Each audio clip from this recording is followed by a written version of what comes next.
Maintenant, je vais aller chercher les images et textes que je vais chercher à animer lorsque je cliquerai, par exemple, sur la première ellipse qui va concerner donc le rond-point du duc et des oiseaux. Première chose, je vais dans Insertion et je vais chercher l'image qui va illustrer cette fable. Je tape le titre, là ira beaucoup plus vite. Donc voici mon image. Maintenant, je vais aller chercher le texte. Alors, je vais d'abord créer une forme. On va chercher une bulle de façon à relier le texte à chacun des ronds-points. Alors, la bulle se trouve ici.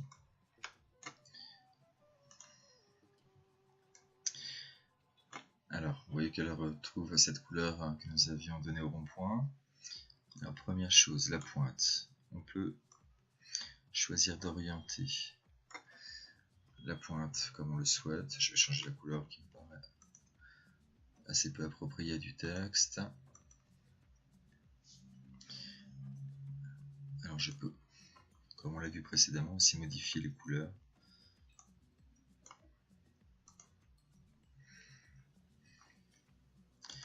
Et retrouver ici ma couleur personnalisée que je viens de créer. Je vais maintenant chercher le texte.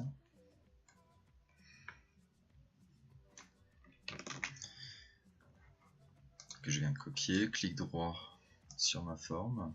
Modifier le texte. Et je l'insère. Alors le texte est inséré en blanc. Je vais donc aller à l'accueil et mettre ce texte en noir. J'adapte ma forme au texte. Alors je peux sélectionner toute la forme et choisir la taille de la police.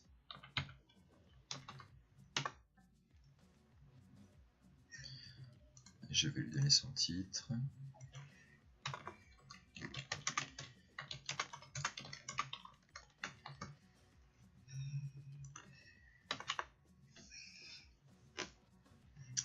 J'ai donc maintenant mes deux formes, la bulle de texte et l'image.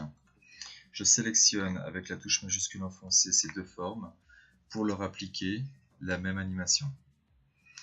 On peut choisir aussi d'appliquer deux animations différentes. Pour celle-ci, par exemple, le balayage. Alors, un balayage qui n'irait non pas du bas vers le haut, mais du haut vers le bas. Et puis, ici, une forme d'estompe, desvanecer en espagnol. Je sélectionne maintenant ces deux formes.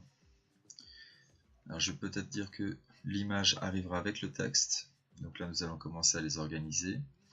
Dans les animations, je vais faire apparaître le panneau d'animation. L'image donc est en seconde position. On peut choisir de modifier aussi la position de ces animations avec ces options qui sont ici. Réorganiser l'animation et on peut bouger donc, déplacer avant ou après. Je trouve ça assez bien qu'elle soit après. D'abord le texte, ensuite l'image.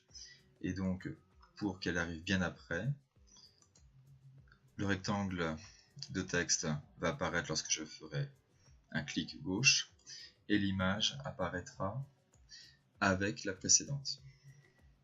Elle peut arriver aussi également après la précédente. Maintenant, je sélectionne dans le panneau d'animation mes deux actions, mes deux animations avec la touche majuscule enfoncée et je vais sélectionner avec cette petite flèche les options d'effet. Alors, première chose, je voudrais que ces images apparaissent lorsque je vais faire clic et qu'elles disparaissent lorsque je recliquerai sur la petite ellipse. Dans ce cas-là, après l'animation, je vais choisir de cacher l'animation une fois que je cliquerai de nouveau. Ça, c'est pour les effets. Maintenant, nous allons aller dans les intervalles. Et là, je vais cliquer sur cette option, ça va être l'option la plus importante, les déclencheurs. Donc, je vais choisir comme déclencheur la petite forme elliptique. Le problème, c'est que j'ai beaucoup d'ellipses et je ne sais pas de laquelle il s'agit. Je ferme donc pour l'instant.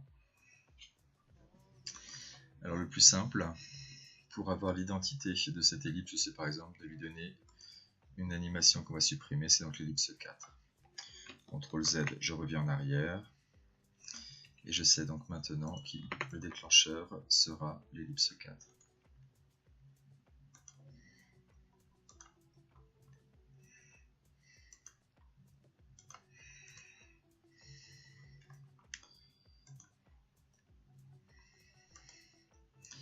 Et donc, si je reclique, l'image disparaît, mais ça y est, l'animation est maintenant réalisée.